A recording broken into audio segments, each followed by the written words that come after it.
쉬운 성경 1독 마태복음 26장. 예수님께서 이 모든 말씀을 마치셨을 때입니다. 예수님께서 제자들에게 말씀하셨습니다. 너희도 알다시피 이틀 뒤가 유월절이다. 그때 인자는 넘겨져 십자가에서 죽을 것이다. 그때 대제사장과 장로들이 가야바라고 하는 대제사장 공관에 모였습니다. 그들은 조용히 예수님을 잡아 죽일 계획을 세웠습니다. 그러나 그들은 명절 기간에는 안 돼, 사람들 사이에 폭동이 일어날 수 있으니까 라고 말했습니다. 예수님께서 베다니에서 문둥병에 걸렸던 시몬의 집에 계셨을 때입니다. 한 여자가 비싼 향유 한 병을 가지고 와 식사하고 계시는 예수님의 머리에 이 향유를 부었습니다. 이 광경을 본 제자들이 화를 냈습니다. 왜 이 값비싼 향유를 낭비하는 것이오? 그것을 비싼 값에 팔아서 가난한 사람들에게 줄 수도 있었을 텐데. 예수님께서 이것을 하시고 말씀하셨습니다. 왜 이 여자를 괴롭히느냐? 그는 나에게 좋은 일을 하였다. 가난한 사람들은 항상 너희 가운데 있을 것이다. 그러나 나는 너희와 항상 함께 있지 않을 것이다. 이 여자는 내 몸에 향유를 부어 내 장례를 준비한 것이다. 내가 진정으로 너희에게 말한다. 온 세상에 복음이 전해지는 곳마다 이 여자가 한 일도 전해져 그를 기억할 것이다. 그때 12제자 가운데 한 명인 가룟 출신의 유다가 대제사장들에게 갔습니다. 가룟 유다가 말했습니다. 내가 예수를 당신들에게 넘기면 나에게 얼마를 주겠소? 제사장들은 유다에게 은 30개를 주었습니다. 그로부터 유다는 예수님을 넘길 기회를 노렸습니다. 무교절의 첫 번째 날에 제자들이 예수님께 와서 말했습니다. 유월절 음식을 어디에다 준비할까요? 예수님께서 대답하셨습니다. 성 안에 들어가 한 사람에게 이렇게 말하여라. 선생님께서 때가 가까웠으니 당신 집에서 제자들과 함께 유월절을 보내겠다고 말씀하십니다. 제자들이 예수님께서 말씀하신 대로 행하여 유월절을 준비하였습니다. 그날 저녁에 예수님께서 12명의 제자들과 함께 음식을 드시기 위해 앉으셨습니다. 모두들 식사를 하고 있을 때 예수님께서 말씀하셨습니다. 내가 너희에게 진정으로 말한다. 너희 중에 하나가 나를 배반할 것이다. 제자들은 매우 슬퍼하며 한 사람씩 예수님께 묻기 시작했습니다. 주님, 제가 그 사람은 아니지요. 예수님께서 대답하셨습니다. 나와 함께 그릇에 손을 넣는 자가 나를 배반할 것이다. 성경에 쓰여진 대로 인자는 떠나갈 것이다. 그러나 인자를 넘겨주는 그 사람에게는 화가 있다. 차라리 태어나지 않았더라면 자신에게 더 좋았을 것이다. 예수님을 배반한 유다가 예수님께 말했습니다. 선생님이여, 설마 제가 그 사람입니까? 예수님께서 그에게 내가 말했다 라고 대답하셨습니다. 식사 때 예수님께서는 빵을 들어 감사 기도를 드리시고 그것을 떼어 제자들에게 주시며 말씀하셨습니다. 받아 먹어라. 이것은 내 몸이다. 또한 예수님께서 잔을 들어 감사드리신 후 그것을 제자들에게 주시며 말씀하셨습니다. 너희 모두 이것을 마셔라. 이것은 죄를 용서하기 위하여 많은 사람들을 위해 붓는 나의 피, 곧 언약의 피이다. 내가 너희에게 말한다. 내가 아버지의 나라에서 너희와 함께 새롭게 마시는 그 날까지 지금부터는 포도 열매로 빚은 것을 마시지 않을 것이다. 그들은 찬송을 부르고 올리브 산으로 올라갔습니다. 예수님께서 제자들에게 말씀하셨습니다. 오늘 밤 너희는 모두 나를 버릴 것이다. 성경에 이렇게 쓰여 있다. 내가 목자를 칠 것이니 양이 흩어질 것이다. 그러나 내가 살아난 뒤에 너희보다 먼저 갈릴리로 갈 것이다. 베드로가 말했습니다. 다른 모든 제자들이 주님을 버릴지라도 저는 결코 버리지 않겠습니다. 예수님께서 대답하셨습니다. 내가 진정으로 너에게 말한다. 바로 오늘 밤 닭이 울기 전에 내가 나를 3번이나 모른다고 할 것이다. 베드로가 예수님께 말했습니다. 주님과 함께 죽을지라도 결코 주님을 모른다고 하지 않을 것입니다. 다른 제자들도 모두 똑같이 말했습니다. 그때 예수님께서 제자들과 함께 겟세마네라고 불리는 곳으로 가셨습니다. 예수님께서 제자들에게 말씀하셨습니다. 내가 저기에 가서 기도하는 동안 여기 앉아 있어라. 그리고는 베드로와 세베대의 두 아들을 데리고 가셨습니다. 예수님께서는 매우 근심하시며 괴로워하기 시작하셨습니다. 예수님께서는 세 제자에게 말씀하셨습니다. 내 마음이 괴로워 죽을 지경이다. 여기서 머무르며 나와 함께 깨어 있어라. 그리고 나서 약간 떨어진 곳으로 가서 얼굴을 땅에 대고 기도하셨습니다. 나의 아버지, 할 수만 있다면 제게서 이 산을 지나가게 해 주십시오. 그러나 내 뜻대로 하지 마시고 아버지의 뜻대로 하시길 원합니다. 기도하신 후 제자들에게 오셔서 제자들이 자고 있는 것을 보시고 베드로에게 말씀하셨습니다. 너희들은 1시간도 나와 함께 깨어 있을 수 없느냐? 깨어서 너희가 시험에 빠지지 않도록 기도하여라. 영은 원하지만 육체가 약하구나. 예수님께서 다시 가셔서 두 번째 기도를 하셨습니다. 나의 아버지여, 이것이 제게서 지나갈 수 없고 제가 마셔야 한다면 아버지의 뜻대로 되기를 기도합니다. 그리고 나서 다시 제자들에게 가셔서 제자들이 자고 있는 것을 보셨습니다. 그들은 너무 졸렸던 것입니다. 그래서 예수님께서는 제자들을 놔두고 다시 세 번째로 기도하셨습니다. 예수님께서는 같은 기도를 한 번 더 하셨습니다. 그 다음에 예수님께서 제자들에게 돌아오셔서 말씀하셨습니다. 아직도 자고 있고 쉬고 있느냐? 보아라, 때가 가까이 왔다. 인자가 죄인들의 손에 넘겨진다. 일어나라, 가자. 나를 배반한 사람이 가까이 오고 있다. 예수님께서 말씀하시는 동안 12제자 가운데 하나인 유다가 왔습니다. 대제사장과 백성들의 장로들이 보낸 많은 사람들이 칼과 몽둥이를 들고 유다와 함께 왔습니다. 예수님을 배반한 유다가 이들에게 내가 입맞추는 사람이 바로 그 사람입니다. 그를 잡으시오 라며 신호를 정해 주었습니다. 곧바로 유다는 예수님께 가서 말했습니다. 선생님, 안녕하십니까? 그러면서 입을 맞추었습니다. 예수님께서 친구여, 무엇하러 여기에 왔느냐 하고 묻자 사람들이 와서 예수님을 붙잡았습니다. 그러자 예수님과 함께 있던 제자 중 한 사람이 칼을 뽑았습니다. 그리고 대제사장의 종에게 칼을 휘둘러 그 종의 귀를 잘랐습니다. 예수님께서 그에게 말씀하셨습니다. 칼을 도로 제자리에 꽂아라. 칼을 쓰는 사람은 칼로 죽을 것이다. 너는 내가 내 아버지께 말씀드리면 즉시 12군단도 넘는 천사들을 보내주실 것을 생각하지 못하느냐. 그러나 만일 그렇게 하면 이 일이 반드시 일어난다고 한 성경 말씀이 어떻게 이루어지겠느냐. 그리고 나서 예수님께서 사람들에게 말씀하셨습니다. 너희는 마치 강도를 잡을 것처럼 칼과 몽둥이를 가지고 왔구나. 내가 성전에 앉아 매일 가르쳤지만 너희는 나를 잡지 않았다. 이 모든 것은 예언자의 글을 이루기 위해 일어난 것이다. 그때 모든 제자들이 예수님을 버리고 도망갔습니다. 예수님을 잡은 사람들이 예수님을 대제사장 가야바에게로 끌고 갔습니다. 거기에는 율법 학자들과 장로들이 모여 있었습니다. 베드로가 예수님과 멀찍이 떨어져 따라가 대제사장의 공관 마당에 들어갔습니다.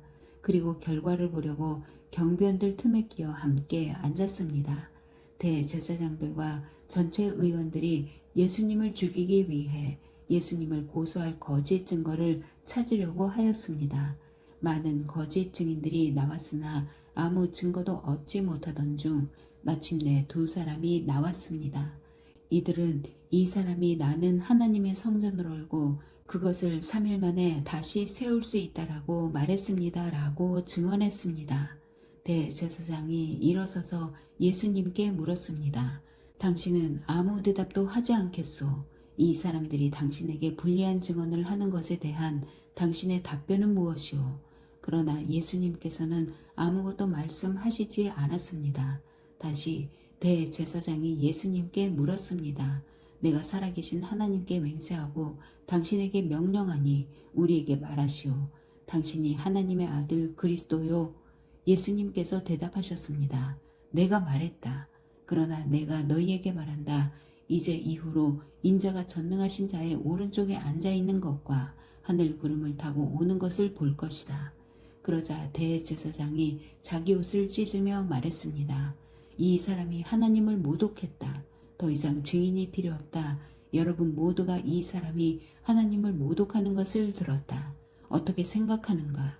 사람들이 대답했습니다. 죽어 마땅합니다. 그리고 사람들은 예수님의 얼굴에 침을 뱉고 주먹으로 치고 손바닥으로 때리며 그리스도야 누가 너를 때렸는지 맞춰보아라 하고 말했습니다. 베드로가 대제사장 공간마당에 바깥쪽에 앉아 있었습니다. 그때 어떤 여자 하인이 와서 말했습니다. 당신도 갈릴리 사람 예수와 함께 있었지요. 그러자 베드로는 당신이 무슨 말을 하는지 모르겠소 라며 모든 사람들 앞에서 그렇지 않다고 말했습니다. 베드로가 대문 있는 데로 나가자 다른 여자 하인이 거기 있던 사람들에게 말했습니다. 이 사람은 나사렛 예수와 함께 있던 사람이에요. 또다시 베드로는 나는 그 사람을 모릅니다 라고 맹세하며 그렇지 않다고 말했습니다. 잠시 후 서 있던 어떤 사람들이 베드로에게 가서 말했습니다. 분명히 너는 그들과 한패다. 내 말씨를 보니 틀림없다. 그러자 베드로는 저주를 하며 맹세했습니다. 나는 저 사람을 모릅니다. 그러자 바로 닭이 울었습니다. 베드로는 지난번 예수님께서 자기에게 하신 말씀이 기억났습니다. 닭이 울기 전에 너는 나를 3번이나 모른다고 할 것이다. 베드로는 밖으로 나가 몹시 울었습니다. 27장 다음 날 아침이 되자 모든 대제사장과 백성의 장로들이 예수님을 죽이려고 논의를 하였습니다. 그들은 예수님을 묶어 총독인 빌라도에게 데려가 그에게 넘겨주었습니다. 예수님을 배반한 유다는 예수님이 유죄 판결을 받은 것을 보고 양심의 가책을 느꼈습니다. 그래서 은 30개를 대제사장과 장로들에게 돌려주었습니다. 유다가 말했습니다. 내가 죄 없는 피를 팔아 넘기는 죄를 지었습니다. 그들이 대답하였습니다. 그게 우리와 무슨 상관이냐? 그것은 너의 문제다. 유다는 은화를 성전 안에 내 던지고 나가서 목매어 자살했습니다. 대제사장들이 성전에서 그 돈을 거두고 말했습니다. 이 돈은 핏값이니 성전에 두는 것은 안 될 일이다. 그들은 서로 의논하여 그 돈으로 토기장의 밭을 사 나그네들의 묘지로 삼기로 결정했습니다. 그 밭은 지금까지 피밭이라고 불립니다. 그래서 예언자 예레미야가 말한 것이 이루어졌습니다. 그들이 은화 30개, 즉 이스라엘 사람들이 몸값이라고 정한 값을 받았다. 그리고 토기장에 밭을 샀는데 밭값으로 그 돈을 주었다. 이것은 주께서 내게 지시하신 그대로이다. 예수님께서 총독 앞에 서셨습니다. 총독이 예수님께 물었습니다. 당신이 유대인의 왕이요? 예수님께서 내가 말하였다 라고 대답하셨습니다. 대제사장과 장로들이 예수님을 고발하였지만 예수님께서는 아무 대답도 하지 않으셨습니다. 그래서 빌라도가 예수님께 말했습니다. 이 사람들이 너를 여러 가지로 고발하는 것이 들리지 않느냐? 그러나 예수님께서는 빌라도에게 단 한마디도 대답하지 않으셨습니다. 빌라도는 이것을 보고 이상하게 생각했습니다. 명절이 되면 백성들이 원하는 죄수 한 명을 총독이 사면해 주는 관례가 있었습니다. 당시 감옥에는 바라바라고 하는 아주 악명 높은 죄수가 한 명 있었습니다. 사람들이 모였을 때 빌라도가 말했습니다. 너희는 누구를 놓아 주기를 원하느냐? 바라바냐 아니면 그리스도라고 하는 예수냐? 빌라도가 이렇게 말한 것은 사람들이 예수님을 시기해서 자기에게 넘겨준 것을 알고 있었기 때문이었습니다. 빌라도가 재판석에 앉아 있을 때 그의 아내가 사람을 보내어 말했습니다. 저 죄 없는 사람에게 아무 일도 하지 마세요. 어젯밤 꿈속에서 제가 이 사람 때문에 몹시 고통을 받았습니다. 그러나 대제사장들과 장로들은 군중들에게 바라바를 놓아주고 예수님을 죽이도록 요청하라고 시켰습니다. 빌라도가 사람들에게 말했습니다. 이 두 사람 중에 누구를 석방시켜 주기를 원하느냐? 사람들이 대답했습니다. 바라바요. 빌라도가 물었습니다. 그러면 그리스도라고 하는 예수는 어떻게 해야 하겠느냐? 그들이 모두 대답했습니다. 그를 십자가에 매달아 죽이시오. 빌라도가 물었습니다. 그 이유가 무엇이냐? 그가 무슨 악한 일을 했느냐? 그러자 사람들은 더 크게 소리쳤습니다. 그를 십자가에 매달아 죽이시오. 빌라도는 자기로서는 어찌할 도리가 없다는 것을 깨달았습니다. 그리고 잘못하면 폭동이 일어날지도 모른다고 생각하였습니다. 그래서 그는 물을 떠다가 사람들 앞에서 손을 씻으며 말했습니다. 나는 이 사람의 피에 대하여 아무런 책임이 없다. 너희가 알아서 해라. 사람들이 한결같이 대답했습니다. 그의 피에 대한 책임은 우리와 우리 아이들이 지겠습니다. 결국 빌라도는 바라바를 풀어주었습니다. 그리고 예수님을 채찍으로 때리게 한 후 십자가에 매달도록 내어주었습니다. 총독의 군인들이 예수님을 총독의 관저로 끌고 들어갔습니다. 그러자 모든 부대원이 예수님 주위로 모였습니다. 그들은 예수님의 옷을 벗기고 대신 붉은색 옷을 입혔습니다. 그리고 가시로 왕관을 엮어 예수님의 머리 위에 씌웠습니다. 그들은 예수님의 오른손에 지팡이를 쥐어 주었습니다. 그리고 유대인의 왕 만세라고 말하며 예수님께 무릎 꿇고 절하면서 놀렸습니다. 그들은 예수님께 침을 뱉고 지팡이를 빼앗아 예수님의 머리를 쳤습니다. 예수님을 실컷 조롱한 후에 붉은색 옷을 벗기고 원래의 옷으로 다시 입혔습니다. 그리고 예수님을 십자가에 매달아 죽이려고 끌고 갔습니다. 군인들이 나가다가 구레네 출신의 시몬이라는 사람을 만났습니다. 군인들은 그에게 강제로 예수님의 십자가를 지고 가게 하였습니다. 그들은 골고다라는 곳으로 갔습니다. 골고다는 해골의 땅이라는 뜻입니다. 군인들은 예수님께 쓸개즙을 섞은 포도주를 주어 마시게 하였습니다. 그러나 예수님께서는 맛을 보시고는 마시려고 하지 않으셨습니다. 군인들이 예수님을 십자가에 못 박고 제비를 뽑아 예수님의 옷을 나누어 가졌습니다. 그리고 거기 앉아서 예수님을 계속 지켜보았습니다. 그들은 예수님의 머리 위에 이 사람은 유대인의 왕 예수다라고 쓴 죄패를 걸어 놓았습니다. 그때 두 강도가 예수님과 함께 십자가에 못 박혔습니다. 한 사람은 오른쪽에, 다른 한 사람은 왼쪽에 매달렸습니다. 지나가던 사람들이 고개를 저으면서 예수님께 욕을 하였습니다. 성전을 헐고 3일 만에 다시 세운다는 사람아, 내 자신이나 구원하여라. 만일 하나님의 아들이라면 십자가에서 내려와 보아라. 이와 같이 대제사장들도 율법 학자들과 장로들과 함께 예수님을 조롱하며 말했습니다. 이 사람이 다른 사람들은 구하면서 자기 자신은 구하지 못하는구나. 그는 이스라엘의 왕이니 지금 십자가에서 내려오라지. 그러면 우리가 그를 믿겠다. 그가 하나님을 믿는다는데 하나님께서 원하신다면 그를 당장 구원해 주시라고 그래라. 자신이 나는 하나님의 아들이라고 했으니까 말이다. 예수님과 함께 십자가에 못 박힌 강도들도 똑같은 욕을 예수님께 했습니다. 낮 12시부터 오후 3시까지 온 땅이 어둠에 덮였습니다. 오후 3시쯤에 예수님께서 엘리 엘리 라마 사박다니 하고 큰 소리로 외치셨습니다. 이 말은 나의 하나님 어찌하여 나를 버리셨습니까? 라는 뜻입니다. 거기서 있던 사람들이 이 말을 듣고 말했습니다. 이 사람이 엘리야를 부른다. 그러자 얼른 한 사람이 뛰어가서 해면을 가져다 신 포도주를 적셨습니다. 그리고 예수님께서 마시도록 지팡이에 매달아 주었습니다. 나머지 사람들이 말했습니다. 가만히 놔두어라. 엘리야가 그를 구원하러 오나 보자. 다시 예수님께서 큰 소리로 외치셨습니다. 그리고 숨을 거두셨습니다. 그때 성전 휘장이 위에서부터 아래까지 두 조각으로 갈라졌습니다. 땅이 흔들리고 바위들이 쪼개졌으며 무덤이 열리고 잠자던 많은 성도들의 몸이 다시 살아났습니다. 예수님께서 부활하신 후 그들은 무덤에서 나와 거룩한 성으로 들어가서 많은 사람들에게 나타나 보였습니다.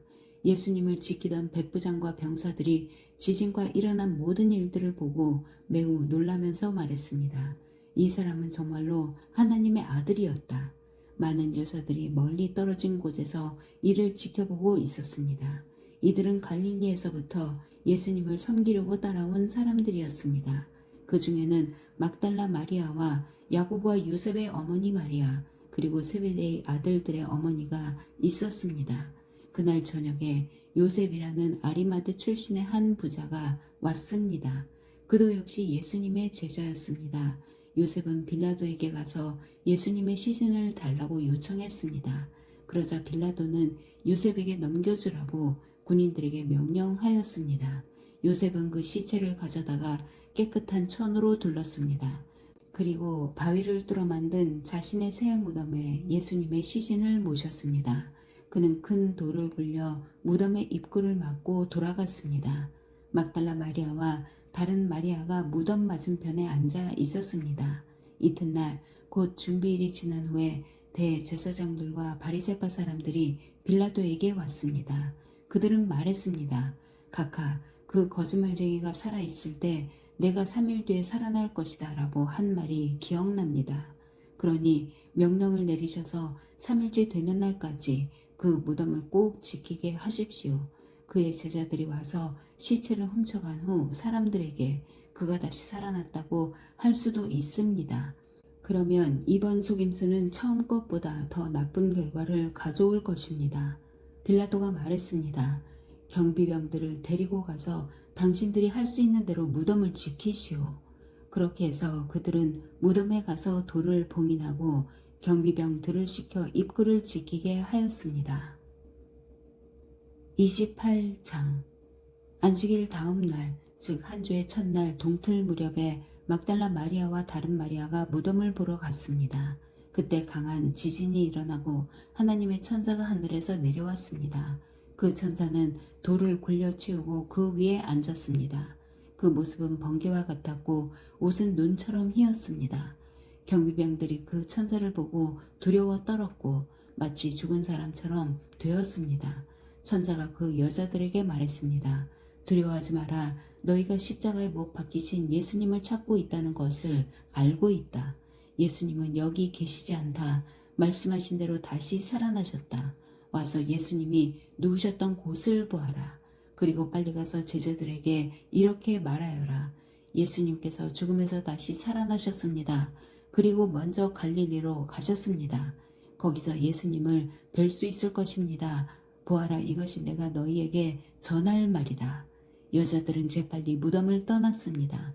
그들은 두려우면서도 매우 기뻤습니다. 그들은 제자들에게 이 소식을 전해주려고 달려갔습니다. 그때 갑자기 예수님께서 여자들에게 나타나셔서 말씀하셨습니다. 잘 있었느냐? 여자들은 예수님께 다가가서 그분의 발을 붙잡고 절했습니다. 그러자 예수님께서 말씀하셨습니다. 두려워하지 마라. 가서 내 형제들에게 갈릴리로 가라고 말하여라. 거기서 그들이 나를 볼 것이다.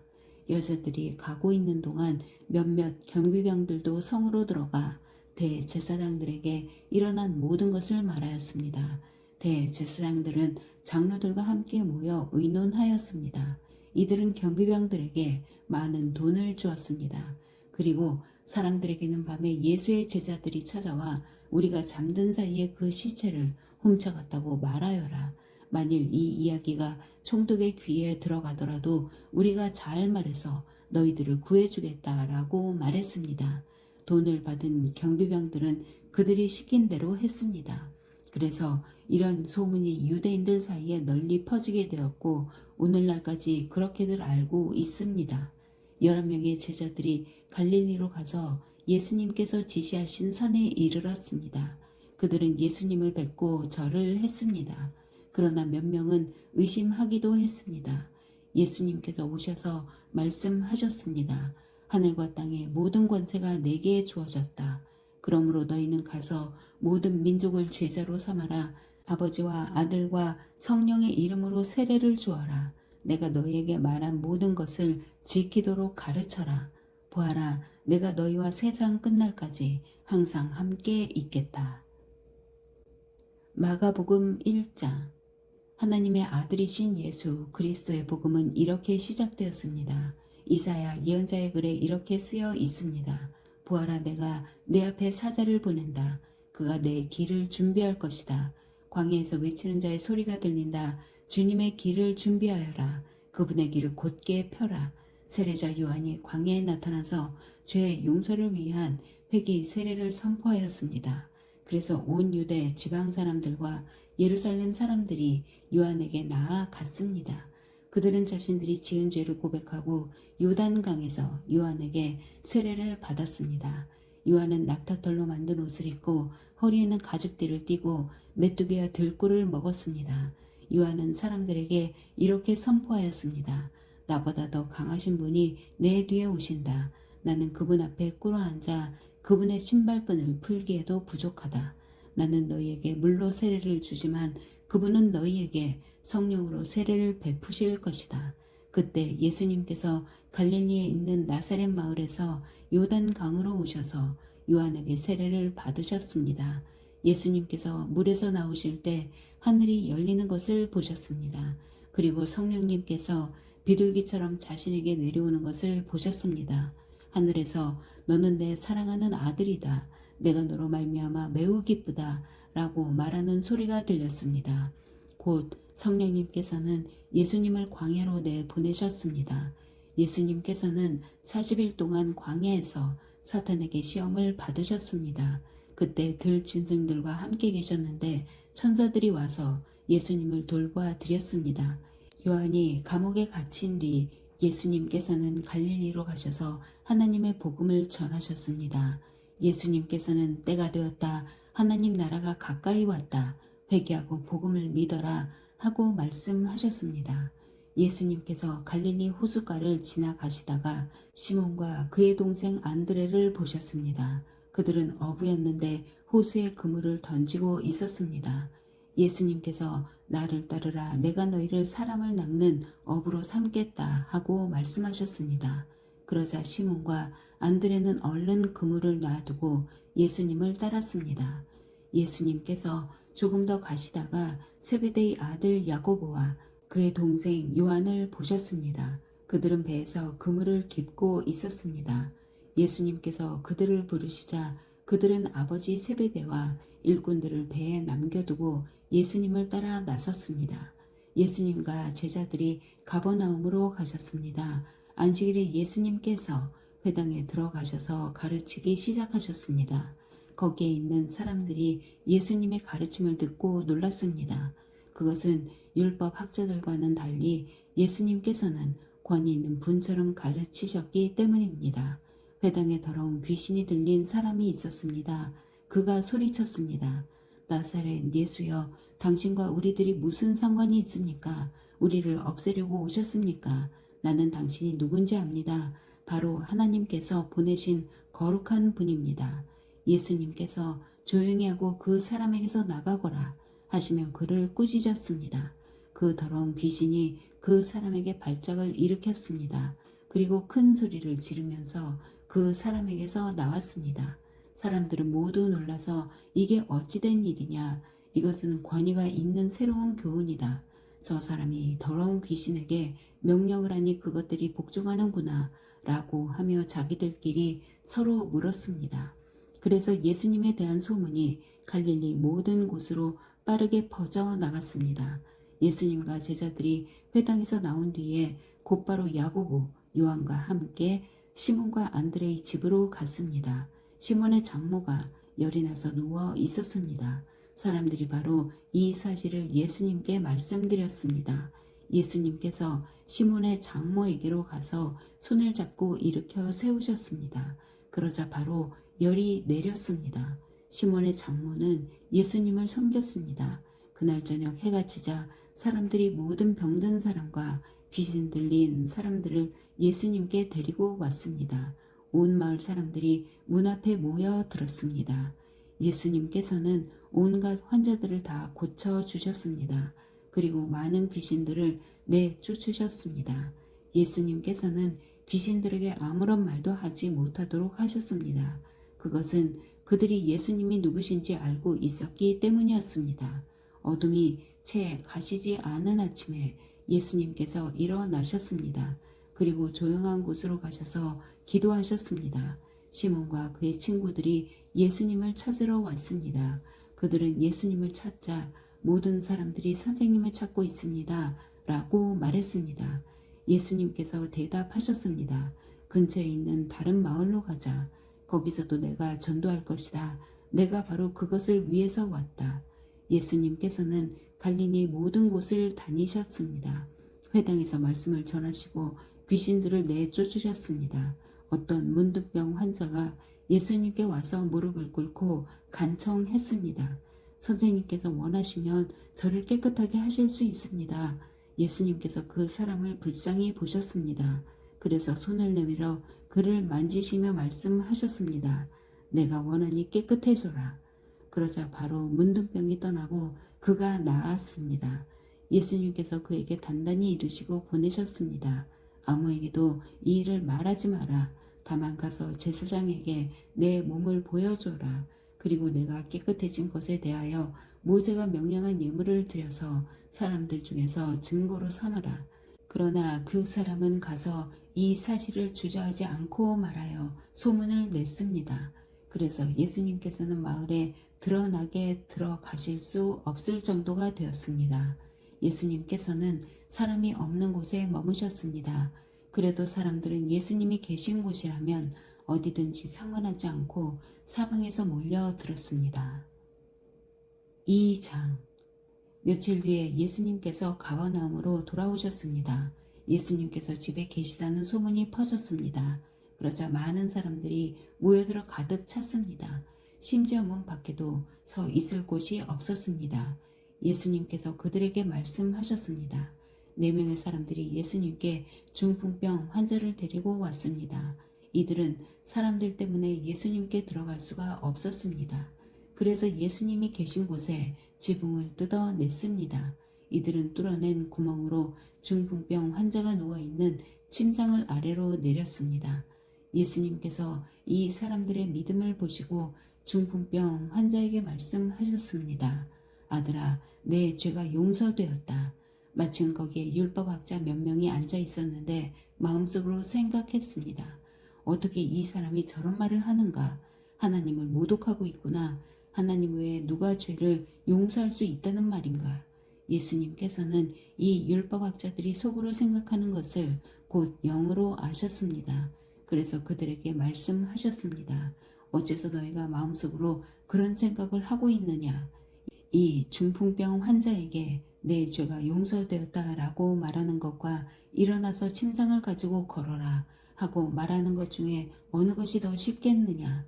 그러나 인자가 세상에서 죄를 용서할 수 있는 권세가 있다는 것을 너희에게 보여주려고 그랬다. 예수님께서 중풍병 환자에게 말씀하셨습니다. 내가 네게 말한다. 일어나 침상을 가지고 집으로 가거라. 중풍병자는 일어나 침상을 들고 모든 사람이 보는 앞에서 걸어 나갔습니다. 사람들이 놀라서 하나님께 찬송을 드렸으며 우리는 이와 같은 일을 본 적이 없다라고 말하였습니다. 예수님께서 다시 호수로 가셨습니다. 많은 사람들이 예수님께 나왔고 예수님께서는 그들을 가르치셨습니다. 예수님께서 호숫가를 걸으시다가 알페오의 아들 레위가 세관에 앉아 있는 것을 보셨습니다. 예수님께서 그에게 말씀하셨습니다. 나를 따라 오너라. 그러자 레위는 일어나서 예수님을 따랐습니다. 예수님께서 레위의 집에서 식사를 하고 계실 때였습니다. 여러 세리들과 죄인들이 예수님과 그 제자들과 함께 식사를 하고 있었습니다. 왜냐하면 이런 사람들이 예수님을 많이 따랐기 때문입니다. 바리새파 율법학자들이 예수님께서 세리들과 죄인들과 함께 식사하시는 것을 보고 제자들에게 물었습니다. 어째서 너희 선생님은 세리와 죄인들과 먹고 마시느냐? 예수님께서 이 말을 들으시고 그들에게 말씀하셨습니다. 건강한 사람에게는 의사가 필요 없고 병든 사람에게 의사가 필요한 것이다. 나는 의로운 사람을 부르러 온 것이 아니고 죄인들을 부르러 왔다. 요한의 제자들과 바리새파 사람들은 금식을 하였습니다. 사람들이 와서 말했습니다. 요한의 제자들과 바리새파 사람의 제자들은 금식을 하는데 어째서 선생님들의 제자들은 금식을 하지 않습니까? 예수님께서 대답하셨습니다. 신랑의 친구들이 신랑과 함께 있을 때 금식을 하지 않는다. 그렇지 않느냐? 신랑이 자기들과 함께 있는 한 그들은 금식하지 않는다. 그러나 신랑을 빼앗길 날이 올 것이고 그날에 금식을 하게 될 것이다. 그 누구도 낡은 옷에 새 천 조각을 대고 깁지 않는다. 만일 그렇게 하면 새로 된 조각이 낡은 옷을 당겨 더욱 못쓰게 될 것이다. 또한 그 누구도 낡은 술 부대에 새 술을 보관하지 않는다. 만일 그렇게 하면 술이 그 부대를 터뜨려 술과 함께 술 부대가 다 못쓰게 될 것이다. 새 술은 새 부대에 넣어야 한다. 안식일에 예수님께서 밀밭 사이를 지나가실 때였습니다. 제자들이 길을 내면서 밀 이삭을 잘랐습니다. 바리새파 사람들이 예수님께 말했습니다. 보십시오. 어째서 선생님의 제자들은 안식일에 율법을 어깁니까? 예수님께서 대답하셨습니다. 다윗과 그 부하들이 배가 고파 먹을 것이 필요했을 때 다윗이 어떻게 했는지 읽어보지 않았느냐? 아비아달 대제사장 때에 다윗이 하나님의 집에 들어가서 하나님께 바친 빵을 먹었다. 이것은 제사장 외에는 먹을 수 없는 것이었다. 그러나 다윗은 그 빵을 자기와 함께 있던 사람들에게 주기까지 했다. 예수님께서 바리새파 사람들에게 말씀하셨습니다.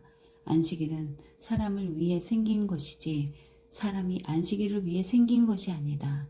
그러므로 인자가 안식일의 주인이다. 아멘.